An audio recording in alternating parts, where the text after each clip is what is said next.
You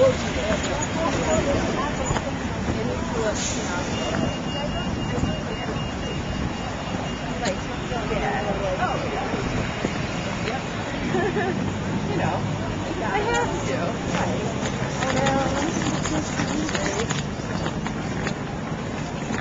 So is that Buckingham Palace? So confused. That big thing. The big thing. Yeah. Oh, look how pretty this garden is. No. And the flag. Oh, right.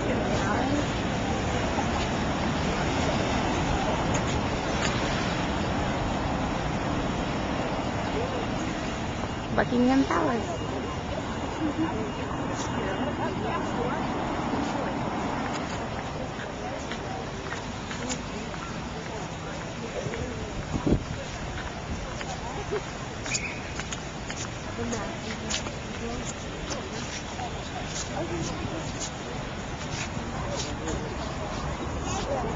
Oh dear, we've already got stragglers. That's all right. That means you're excited to be here. It's good. The most depressing thing as a tour guide is when you're with a group of people that never get out their cameras. Like, what are you doing? For the 50th time you've been here, I'm still excited. I've been guiding for 5 years. What's wrong?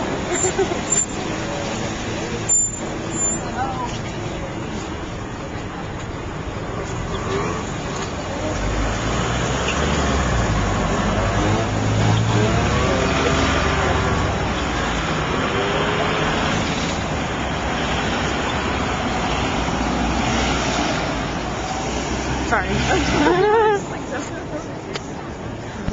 Okay, my group, you can just come in a little bit closer. Lovely, thank you. And I'm sorry if you ended up with a pole in front of your face. As long as you can hear me, you don't have to see me. Because Buckingham Palace is much more beautiful than I am. I do know that. My husband disagrees that he's the only one who does. Now, the reason, first of all, Buckingham Palace in front of you, the reason that there are so many people standing in front of Buckingham Palace at this moment is because there is going to be a changing of the guard at 11 o'clock, okay? That happens every single day. So there is really no reason to watch it today because you can come anytime you want, but you will catch bits of it. Normally, at 10:45, what happens is the horse guard comes down Constitution Hill and basically just people on horses that protect the Queen. Now, what the Change of the Guard is all about is that every single day, especially in the summertime, there is an old guard, which is at St. James's Palace, which is about 5 minutes walk that direction, that needs to change with the new guard, comes from Wellington Barracks, which is on the other side of these statues. So at approximately, exactly 11:13 a.m., a group of guards will come from St. James's Palace, walk down the Mall. They will then meet in front, and then the new guard will come at 11:27 a.m. and they will meet in front of Buckingham Palace, where they play music. If the Queen is home, she gets to choose what music it is. I don't know what she rocks out to, but it's usually that marching band stuff, you know, and the same, marching band, that kind of stuff. And then they give the orders for the next 24 hours. You know what's going on, the coming and the goings of the Queen. Now, the Buckingham Palace has been the official residence of the Queen since 1837. Now, who was on the throne in 1837? The answer is, staring at you on the front of that statue in the middle, nice regal woman looking there, that is Queen Victoria. She ruled for 64 years and is our longest reigning monarch. She was just 18 years old when she became queen, and she was scared to death of the thought and prospect of doing it. When she was about 11 years old, she was with her tutor, and she didn't really realize how close she was in the line to the throne because it wasn't direct descendant. And when she looked at her family tree, it suddenly dawned on her it would only take one person to die or not have a child for her to be the queen. And she burst into tears. You know, she's like, no, I don't want this to happen to me. But by the time she was 18, she had changed slightly and she was ready for the job. This was her home. It's not bad, is it? It's got about 700 rooms in it. 12 of which belongs to the Queen and her husband, the Duke of Edinburgh, as private rooms. But most of it is things like ballrooms, staterooms, places where you entertain when you've got diplomats coming to visit you. And also, one of the big ceremonies that she has to sort of oversee happens twice a year, actually. It's the honors list.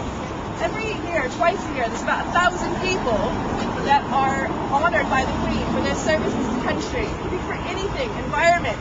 You might be a really good secretary, you know? You might be a really good child care. What happens is people nominate you, and then she will choose you on the list. You know, some people are really famous, like David Beckham has one, Elton John, you know, people like that. Oh, and of course, J.K. Rowling. You know, those sorts of people have been honored.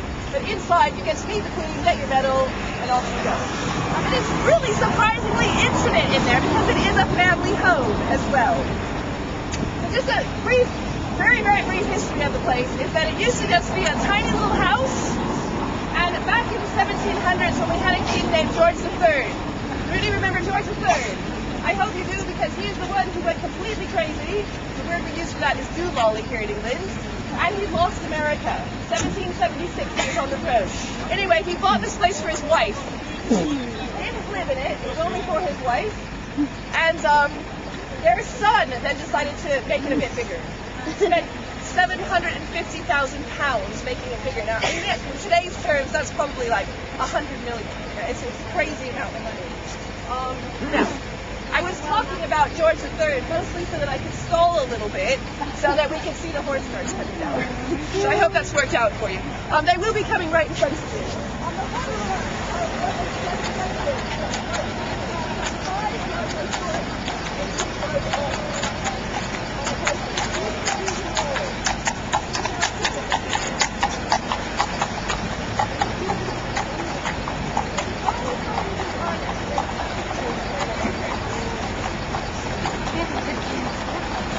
Buckingham, yeah.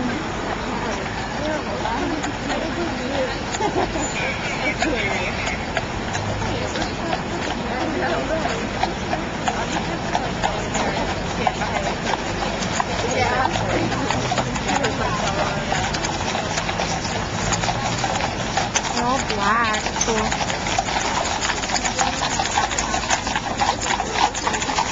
How funny. Smile.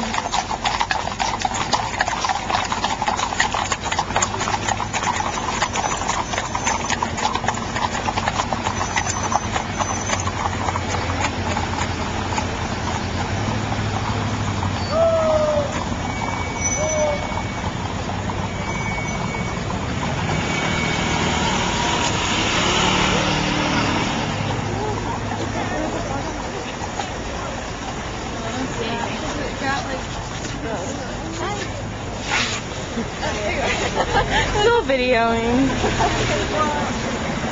Oh, cool. That was really neat.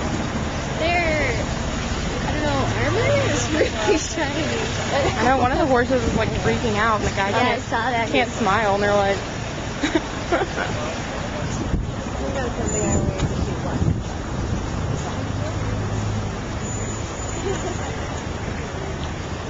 Okay.